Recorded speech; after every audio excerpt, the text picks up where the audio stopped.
summertime. Hey, what's going on? It's your boy Ichabod Slice. I'm out here somewhere south of Santa Cruz, in Northern California. Just here with my girl, you know, enjoying the beach, doing what Californians do, you feel me? So we found this real, like, kind of nice spot away from everybody, all the madness over there, all the surfers launching and kayakers and paddleboarders and everything. We made our way to this spot right here, and I just noticed that this is a very, very interesting spot right here.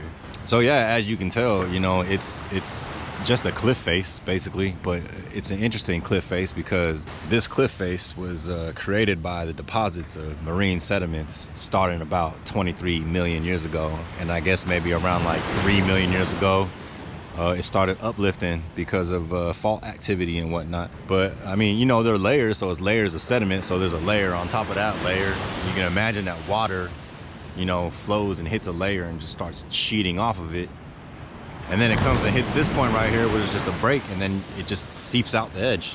And if you know anything about life, you know, wherever you find water, at least on planet Earth, you find life. And best believe there's some life up on here. There is a wide array, a modern community of organisms living on this cliff face right here, and we're about to get into it. All right, so this is kind of hard because I'm barefooted, and walking on these rocks is not cool. It hurts. Anyway, so yeah, looking at the surface right here, I mean, obviously where you find moist things, you got microalgae, and then you got, ooh, ew. Yeah, I'm not a phycologist or anything like that, but there's a lot of stuff living on here. So yeah, we got a whole lot of algae growing on here. Different kinds of algae. You got this like kind of like brown stuff right here. And then you got this, I don't know if there's no algae here or if these are just like mineral deposits from bacteria or everything, or if it's another separate type of algae. I mean, it feels kind of soft. So I don't know, I'm not sure. I'm not a phycologist, I don't understand. But I imagine that in this rock, there's a lot of silicate matter. I don't know, I'm just guessing here. I'm not a geologist either. I mean, oh look, got a little isopod right there. Order Isopoda, phylum Crustacea or subphylum Crustacea.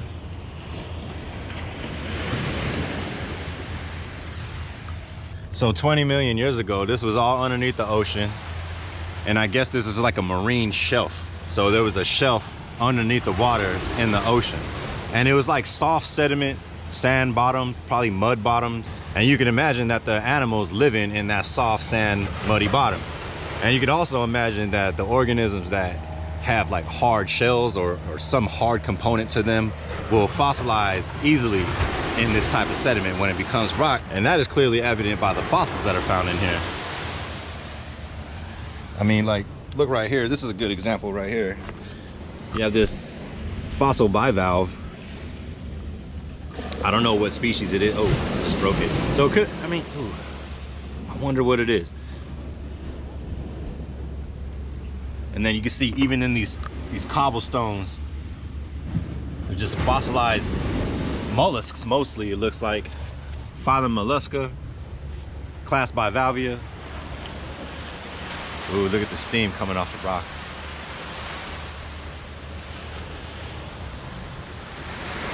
It's an interesting site here. Interesting site.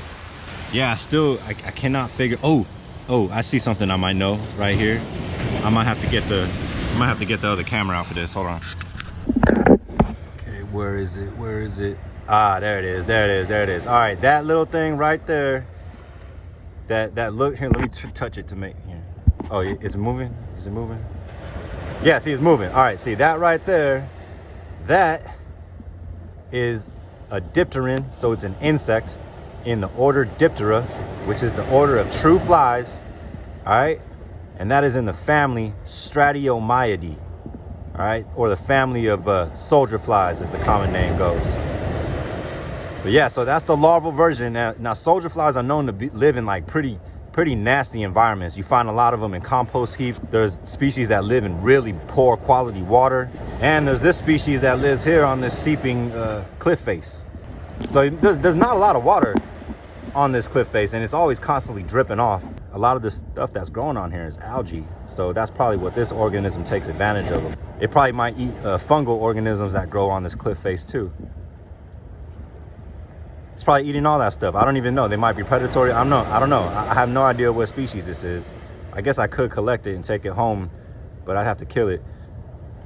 I mean, I don't mind. I guess let me know if you want me to do that. Anyway, Stratiomyidae, that's the family. I don't know the species of the genus or anything like that, but the family is definitely Stratiomyidae. They have pretty hard sclerotized segments for a larval insect. You know, most larval insects that you can think of, you know, they're like caterpillars, they're real soft body, and this is soft body compared to like a hard body or like a hard and exoskeleton insect. But you know, for a larva, the exoskeleton on this isn't that soft. It's actually kind of tough and leathery, and that might help it avoid predation, probably by spiders or something like that, or birds. I mean, obviously it camouflages in with this background pretty good, so that's its defense against maybe like birds that might want to eat it. Yeah, but look at how it eats. Look at how it feeds. Looks like it's just kind of sifting the algae, probably for like little bacteria or pieces of fungal spores that blown in and got stuck on this cliff face because it's moist. It's kind of a grazing type of insect larvae, just grazing, getting all the nutrients it can get so it can fatten up and be a strong adult in the future to produce more. Anyway, yeah, Stratiomyidae, the soldier fly family, another representative of the insects. Go ahead and learn something. Oh, look at that little thing right there. I can't tell what it is right here, but it looks like it's some sort of hemipteran. Maybe some sort of shield bug larvae or something, Pentatomidae. Although I could be wrong, I have no idea. All I know, it does look like a hemipteran. Looks like it has a nice stylate, haustellate mouth part, and it might be poking and prodding in the cracks and crevices. I wonder if it's a predator, if it's just trying to get like fungal or bacterial elements in there. I have no idea what it's feeding on, to be honest. All I know is that it's a hemipteran. It has certain type of mouth part that it uses to probe and stab things. Same family as aphids. Yeah, same family as aphids, giant water bugs, and all the like. Saw that algae.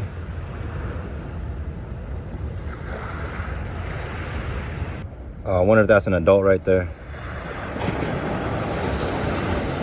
I can't tell. I'm gonna have to review all this footage because I can't tell with the glare of the sun right now, but I don't know if that's just a different colored one or if that has wings and the wings are like cryptically colored. Oh, I need to get this.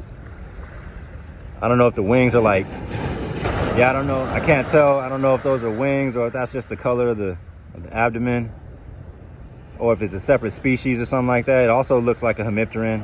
I wonder what it's doing. Is it like swimming in that like kind of deep vertical? Yeah, I don't know.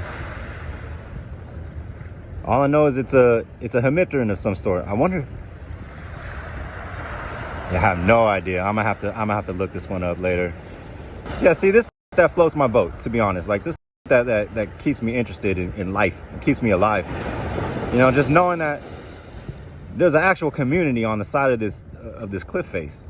You know, of this cliff face that just so happens to be seeping water.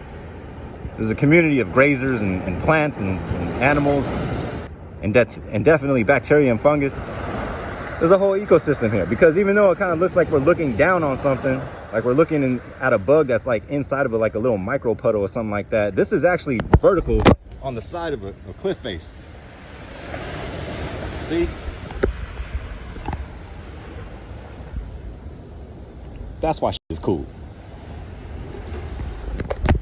Okay, so what we got right here growing out of the seep, this is what's commonly known as brass buttons in the genus Cotula, Asteraceae, so family of sunflowers. And you can see the similarity on why it's in this family of sunflowers, because you know, it has those discoid flowers, but not the ray flowers. It doesn't have those like petal-like structures on there, but it has the I guess the disc flowers. I think that's what it's called. And like the same mechanism, it's basically a sunflower without the sun rays, essentially. Anyway, it's a native to South Africa, introduced here, and grows pretty well readily in seep systems. And look, we got a seep system right here.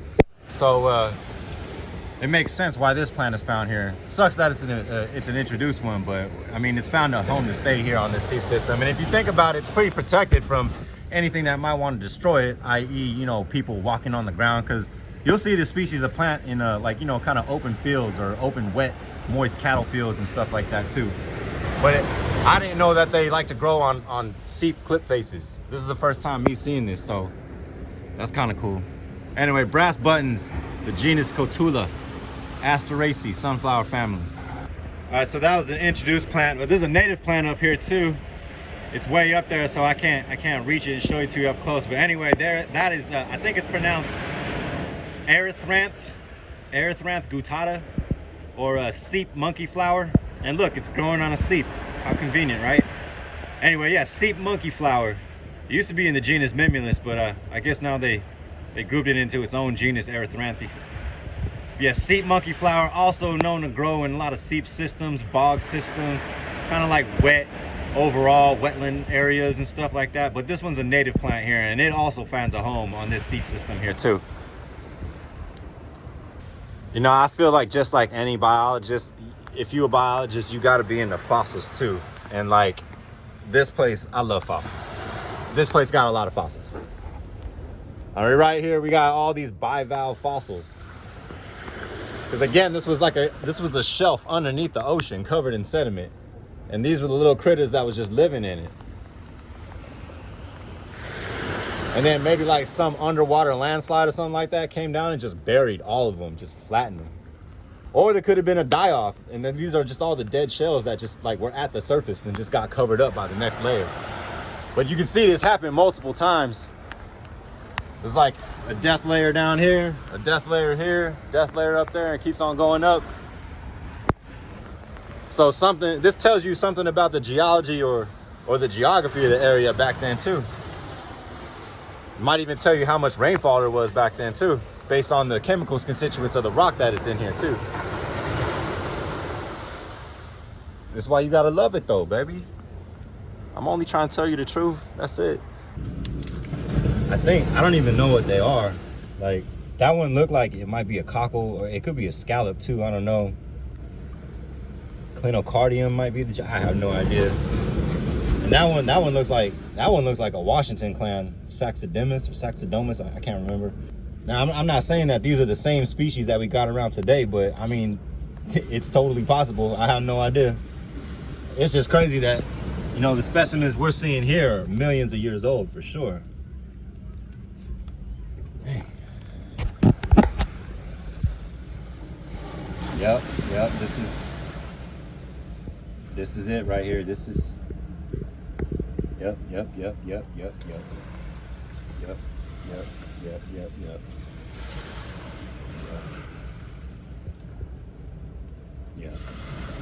All right, here we go. All right, you see right here how it looks really porous. There's a lot of porphyry in this, like it's very perforated, very porous in this rock. Now I'm thinking that this was the original sea bottom surface back in the day. And all those holes are all the holes of all those bivalves and all the organisms that were fossilized up in that rock. This rock probably came from like way up there, broke off from that point. So up there was like an original sea bottom too. But the ones we was just looking at over here, these are way older than the ones that are up there, which are these right here. Yeah. It's the original sea bottom probably. All those holes with all the animals living in there. And then you can see, I'm not BSing you because you got the fossils right underneath.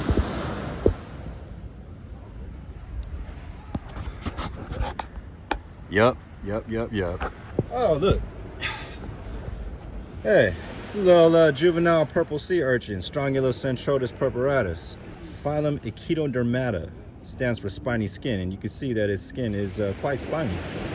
Actually, all the chordates, which includes you and me, are they have a common ancestor related to these echinoderms, and they share a bunch of things in common with chordates and vertebrates that, you know, you obviously don't see, but, you know, as a biologist, there are certain things that are in common between us and these. But yeah, so it's an echinoderm, so it's got the spiny skin, so it's got those spines for defense. It's a young one. I know it's called, the common name is a purple sea urchin, but when they're young, they're not really purple, they're green. But yeah, so you got the spines here. I don't know if you can see up in the middle, in between those spines, those are the famous tube feet that all echinoderms use to move around. At least most echinoderms do. So they use those 2 feet to kind of slowly walk themselves along the rock face, especially in the subtidal zones and rocky intertidal zones, where they use that little part in the middle there. That's called Aristotle's lantern, which is kind of like a garbage crane, like chomping mouth parts, and he uses that to graze algae along the rocks and stuff. But yeah, this one's on its way out. We're in Northern California, where these are actually having population explosions and destroying kelp forests around the region. So, you know, they are edible. When they're adults, they are edible. So, you know, go ahead, have a blast. But yeah, it's just interesting to find it all the way up here. Purple sea urchin, Strongylus untrotus, purpuratus, phylum Echinodermata.